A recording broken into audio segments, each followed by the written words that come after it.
നമ്മൾ ഇന്ന് ചെയ്യാൻ പോകുന്ന ഒരു പരീക്ഷണമാണ്. അതിന് വേണ്ടിയിട്ട് ഇഞ്ചക്ഷൻ ബോട്ടിൽ വേണം, മരുന്ന് കുപ്പി, പിന്നെ അതിൻ്റെ ഒരു റബ്ബർ മൂടി വേണം, പിന്നെ കുറച്ച് മുട്ടത്തുണ്ട് വേണം. മുട്ടത്തുണ്ട് ഞാൻ ആദ്യം ഇതിൽ പൊട്ടിച്ചിട്ടുണ്ട്. ഇനി കുറച്ച് വിനീഗർ വേണം. കുപ്പിയുടെ പകുതിയോളം വിനീഗർ ഒഴിക്കണം. സുർക്കയാണ് വിനീഗർ.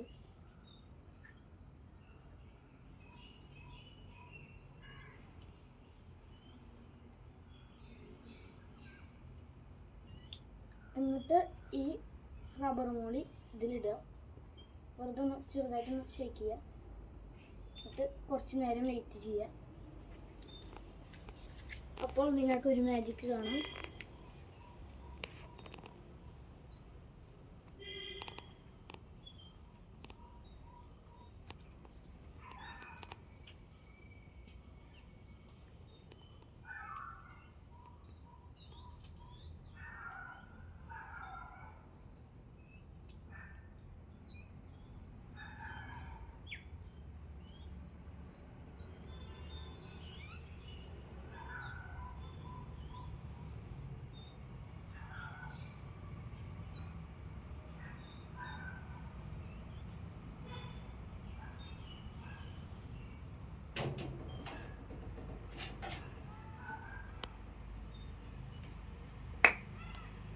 കണ്ടോ ഗൈസ്, ഇത് കാർബൺ ഡൈ ഓക്സൈഡ്, വിനീഗറും മുട്ടത്തണ്ടും കൂടി മിക്സ് ആകുമ്പോൾ കാർബൺ ഡൈ ഓക്സൈഡിൻ്റെ മർദ്ദം കാരണമാണ് ഈ മൂടി തെറിച്ച് പോയത്. റബ്ബർ മൂടി തന്നെ വേണം ഇതിന്.